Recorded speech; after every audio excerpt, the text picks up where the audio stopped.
अस्सलाम वालेकुम। आज हम डिस्कस करेंगे सर्कुलेशन थ्रू स्केलेटल मसल्स।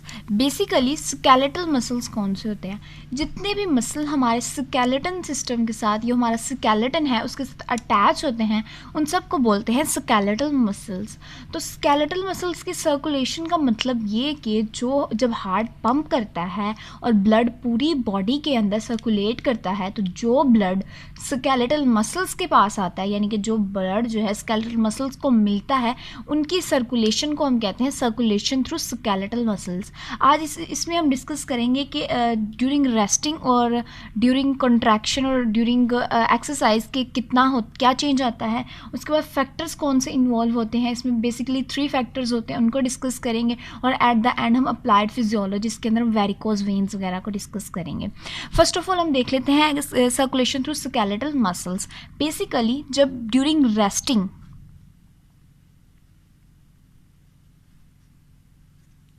जब हमारे मसल्स रेस्ट स्टेज पर हैं, कोई भी काम नहीं करे, नॉर्मली हम लेटे हुए हैं या हम बैठे हुए हैं, मतलब हम कुछ ज़्यादा एक्टिविटी नहीं कर रहे हैं जिसमें हमारे मसल्स को ज़्यादा एक्शन परफॉर्म करना पड़े, मतलब नॉर्मल फंक्शन, मतलब नॉर्मली रेस्ट पे हैं, तो तब जो ब्लड मिल रहा होता है स्केलेटल मसल्स को, वो होता है ऑलमोस्ट 4 to 7 मिलीलीटर।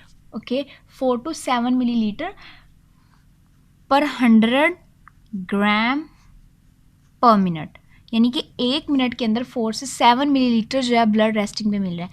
लेकिन जब मसल्स काम करना स्टार्ट करते हैं ड्यूरिंग एक्सरसाइज, तो क्योंकि जब कोई भी चीज़ काम करती है तो उसे ज़्यादा एनर्जी चाहिए ना, ज़्यादा ब्लड की ज़रूरत होगी। तो जब हमारी बॉडी या जब हमारे स्केलेटल मसल्स क्या कर रहे होते हैं, एक्सरसाइज कर रहे होते हैं, कोई परफॉर्म कर रहे होते हैं एक्शन ज़्यादा, तो उसको ज़्यादा ब्लड की ज़रूरत होती है। तो उस टाइम पे हमारा जो ब्लड है जो सर्कुलेट कर रहा होता है स्केलेटल मसल में, 4 to 7 से लेकर वो कितना बढ़ जाता है, वो 100 मिलीलीटर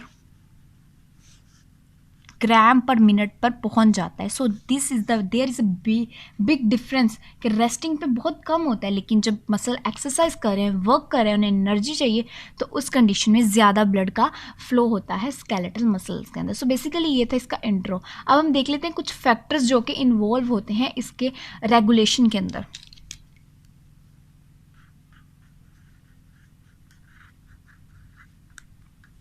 बेसिकली क्या होता है, हमारे पास जो है ना वो 3 फैक्टर्स होते हैं।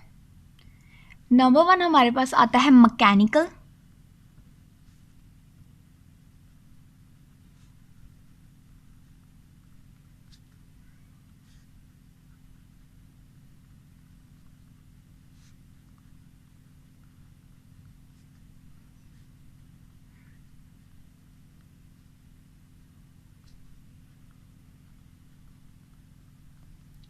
Three factors, mechanical factors, chemical factors and nervous factors. Mechanical factors का मतलब क्या, यानी कि जब हमारे जो हैं वो स्केलेटल मसल्स वर्क कर रहे हैं, ठीक है, उन पे कोई मैकेनिकली एक्टिविटी आ रही है, मतलब उनकी कंट्रैक्शन ज़्यादा हो रही है, उनकी रिलैक्सेशन हो रही है, मतलब जब उनके पर मैकेनिकली कोई एक्टिविटी आ रही है ना, एक्सरसाइज हो गया, कंट्रैक्शन हो गया, तो उसको हम कहेंगे मैकेनिकल है, मैकेनिकल स्टिमुलस आया है, मैकेनिकल फैक्टर ने उस पर इफेक्ट किया है, तो तब उसके अंदर क्या रेगुलेशन आएगी, वो हम देखेंगे मैकेनिकल फैक्टर्स में। और केमिकल फैक्टर, इनकी केमिकली क्या चेंजेस आई हैं और उसकी वजह से जो रेगुलेशन होगी वो क्या है। और नर्वस, यानी कि जो हार्ट की ब्रेन की तरफ से जो मतलब सिग्नल्स आए हैं या जो रिस्पॉन्सेज आए हैं, उनकी बेसिस पर क्या रेगुलेशन होगी। ये 3 फैक्टर्स ही होते हैं। बेसिकली मैकेनिकल फैक्टर में क्या होता है, during contraction of muscles, vessels contract करते हैं तो क्या होता है, ब्लड वेसल क्या हो जाता है, कंप्रेस हो जाती है। ब्लड वेसल कंप्रेस होगी, फॉर एग्जांपल हमारे पास एक ब्लड वेसल है, ठीक है, इस पे वर्क आया तो ये क्या हो गई, फॉर एग्जांपल ये यहाँ से जो है ऐसे करके कंप्रेस हो गई, इस पॉइंट से कंप्रेस है, तो देखिए ब्लड कितना कम गुजरेगा।